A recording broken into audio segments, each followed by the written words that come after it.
자, 토마스 홉스 6번째 강의입니다.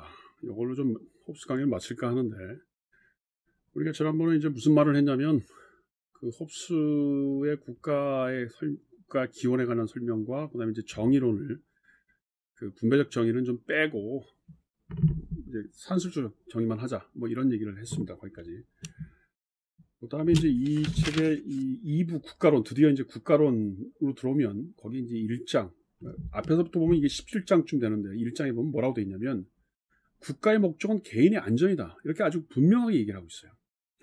조금만 읽겠습니다. 인간 자신에 대한 구속을 도입하는 데 있어서 인간의 궁극적 동인이나 목적 및 의도는 그들의 자신의 보존과 그로 인한 보다 만족된 삶에 대한 안목이다. 이게 국가의 목적이라는 거예요.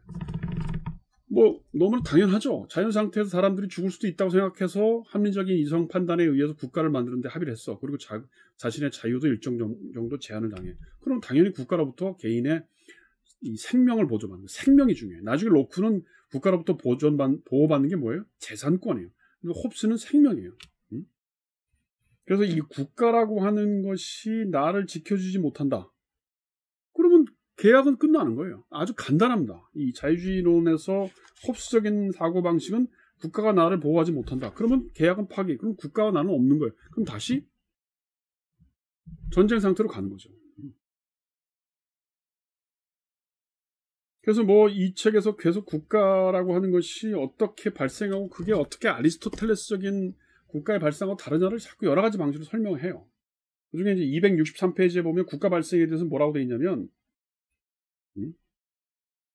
인간을 외적의 침입과 상호간 상해로부터 방어할 수 있는 국가를 수립하는 유일한 방법은 그리고 그로 인해 그들 자신의 노력과 대지의 열매에 의해 그들 자신을 자라게 하고 만족스럽게 살 수 있도록 보장해 주는 것은 그들의 모두의 권력과 힘을 하나의 인물 또는 한 집단의 인간들에게 부여해서 그들의 모두의 의사를 다수의 소리에 의해 단일 의사로 만드는 것이다. 이런 거예요. 이 홉스 리바이던의 표지가 여러분들 혹시 보셨습니까? 이렇게 이만한 어떤 거인 같은 사람이 이렇게 왕관을 쓰고 칼을 이렇게 들고 있는데 그 거인에 가만히 이렇게 그림을 그리다 보면 아주 작은 인간들이 이렇게 다닥다닥 붙어서 큰 거인을 만든 거예요. 그러니까 이게 여기 지금 이 하나의 인물을 집단으로 만든다. 이제 집단 정체성 혹은 집단 의지 이런 얘기를 하는 겁니다. 그렇죠. 그리고 그건 뭐예요? 국내에서는 평화를 위해 그리고 대내적으로는 적에 대한 상호 원조 인간의 의지를 막기 위해서 그러니까 국내의 평화와 내적으로의 보호가 굉장히 중요한 거죠. 그래서 인간의 집단에 대한 복종을 동기로 하는 것인데 그것은 제도화된 국가고 바깥에서는 획득된 국가다. 뭐 이런 얘기를 하고 있는 겁니다. 그래서 국가를 설명하면서 이제 기원을 설명했고 국가가 어떤 식으로 제도화되어야 되느냐, 법적 체계는 어떻게 되어야 되느냐, 뭐 이런 얘기를 이제 그 다음에 설명하는 겁니다. 주권자의 행위가 뭐고 뭐 이제 이런 얘기를 쭉 하다가 뭐가 나오냐면 국가제도의 형태, 국가 형태 이런 거 약간 이제 조금 아리스토텔레스적인 냄새가 나는 거죠. 여기는 약간 장 보댕과 홉스가 비교되기도 하고 당대에 이제 장 보댕이 썼던 국가론이라는 책이 있었거든요. 근데 그 국가론에는 약간 아직도 자연법, 신의 어떤 목소리 이런 얘기가 조금 남아 있는 그 책이에요. 그 장보댕의 국가론이라는 게. 근데 홉스는 완전히 이제 계약론에 입각해서 어떤 국가의 권위와 정당성을 신의 어떤 신으로부터 오거나 혹은 자연법으로 도는 게 아니고 인간의 의지, 계약에 의해서 가능하다. 이제 이러한 얘기를 하는 논리죠. 그러니까 사실 대단히 성각자적인 형태입니다. 그러니까 완전히 신정정치 넘어서고 장보댕의 어떤 자연법적인 국가관도 넘어서고 있다는 거죠. 그래서 백성이 동의해야 된다. 인간이 다 동의했다. 그다음 중요한 것은 자기 생명을 보호하는 것이다. 평화와 자기 보존이라고 하는 게 대단히 중요한 하나의 얘기고 이제 그러면서 어떻게 하면 안보가 중요하고 군주 정치와 뭐 여러 가지 형태에 대해서 이렇게 쭉 설명을 하고 있는 겁니다. 이 부분은 사실은 뭐 가부장적 지배와 폭군의 지배 뭐 아니면 뭐 여러 가지 논의를 하는 것들은 약간 아리스토텔레스적인 혹은 마키아벨리적인 냄새가 좀 남아 있어요.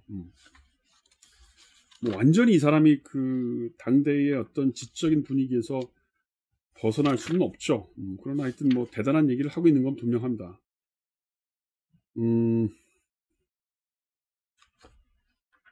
여기다 보면 딱 나와 있네요. 294페이지에 보면 뭐라고 되어 있냐면 신민은 그들의 자유에 의하지 않는 한 전투를 수행할 의무가 없다. 이런 얘기가 나와 있어요.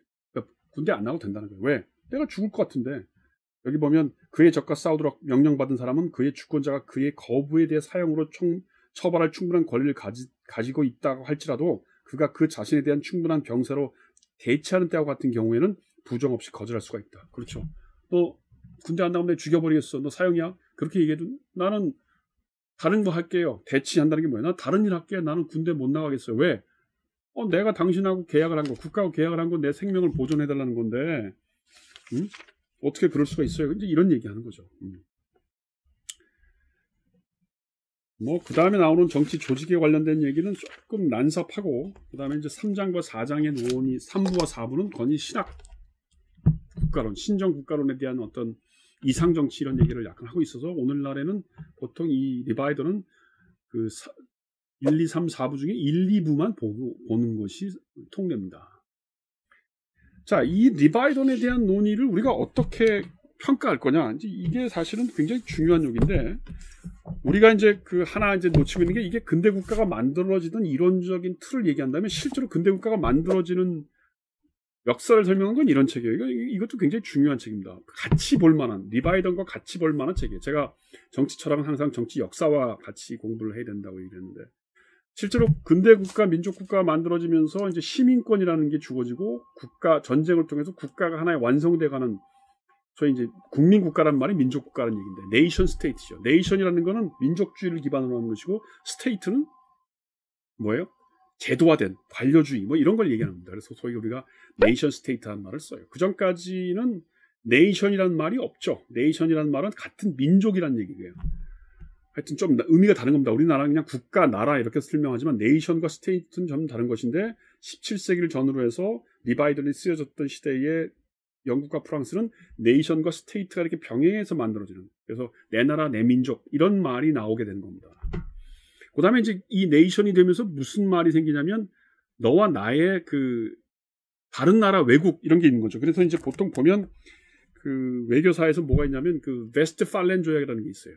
웨스트팔렌 조약이 1648년인가 그 스페인 왕위 전쟁을 통해서 사람들이 막 싸웠어요. 유럽의 국가들이.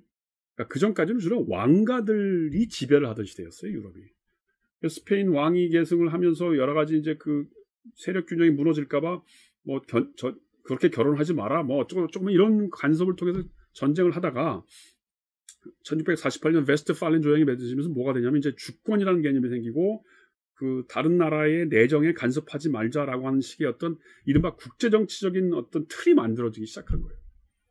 그래서 제가 여러분들한테 얘기를 하는 건 뭐냐면 리바이던이라고 한 국가의 이건 내적인 어떤 국가의 기원에 관련된 문제라면 이거는 민족 국가가 형성되는 어떤 역사적인 형태고, 그다음에 이제 보통 외교서에서 얘기하는 1648년 웨스트팔렌 조약 같은 건 국제정치적인 구조로 너와 남의 나라 내 나라 이런 국제정치적인 어떤 틀이 만들어진 시간인 겁니다. 이게 리바이던을 이해하는 총체적인 형태죠. 자, 그런데 이제 문제는 뭐냐면 한 300년이 지났더니 이런 책들이 나오기 시작한 거예요. 이런 책들이. 국가가 위기에 처해 있다는 거예요. 무슨 말이에요?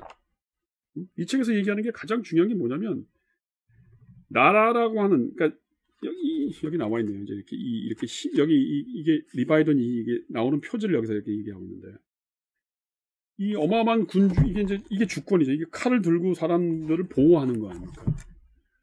근데 오늘날 유럽의 국가가 어떻게 돼요? 국내의 국가의 주권자가 국내의 국민들을 보호하지 못하는 상태가 오는 거죠. 그 첫 번째가 뭐예요? 이른바 신자유주의라고 하는 논리에 의해서 금융 권력이 이제 들어오는 거죠. 그래서 국가 수준에서 이 국제적인 수지나 무슨 외환 위기나 뭐 이런 것들을 디펜스할 수 없는 일이 벌어지는 거예요. 유럽도 마찬가지고 대한민국이 1997년에 겪었던 IMF 위기라는 게 그런 거 아닙니까? 우리 국내 경제 자체의 틀만이 문제가 아니고 외부에서 오는 어떤 경제적인 여파, 충격이 그냥 국내 경제를 다 몰살시켜버린 거죠. 국내 경제를. 그래서 국가가 국민들의 경제적인 삶을 보호하지 못했단 말이에요. 그러니까 그때부터 이 국민 국가라는 말이 이제 의미가 없어지기 시작하는 거예요. 점점. 그 다음에 또 하나가 뭐예요? 이제 이런 거죠. 유럽의 미래를 말한다 그래가지고 이제 뭐 제가 자꾸 책 장사 같이 얘기를 하는데 자꾸 이게 책을 듣는 이유는 여러분들한테 문제의식을 전달해 주기 위한 거예요. 그냥 책에 이런 말이 써있다 이렇게 하는 게 아니고 앞으로 여러분들이 이런 걸 읽고 좀 새롭게 고민을 해보세요. 제가 읽은 방식대로 말고 리바이던을 다른 방법으로 한번 읽어보세요 라고 하는 의미로 문제 제기를 하는 겁니다. 여기에서 중요하게 기든스가 들고 있는 건 뭐냐면 이민자 문제예요.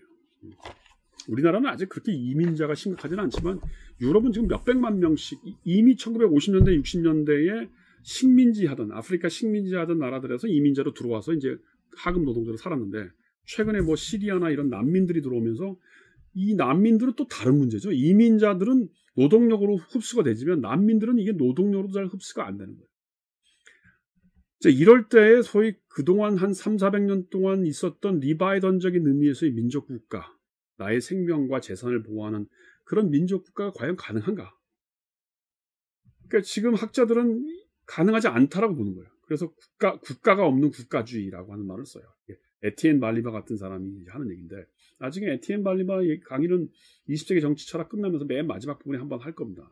우리가 사는 세계가 어떻게 변해가는지를 보는 건데 결국은 무슨 보이지 않는 카르텔, 무슨 식량 카르텔, 석유 카르텔, 혹은 금융 카르텔 같은 이런 거대한 손들, 그건 이제 일종의 그 국제적인 거버넌스라고 하는 거죠. 그런 국제적인 거버넌스가 민족 국가 단위의 정책을 집행하는 무슨 재정부, 아니면 무슨 뭐 국토부 이런 영토 안전이나 경제적인 어떤 그 주권의 영역을 이미 넘어서고 있단 말이에요. 그런 걸 이제 투기적 국제자본이라고 하는 거죠. 우리가 신자유주의 이후에.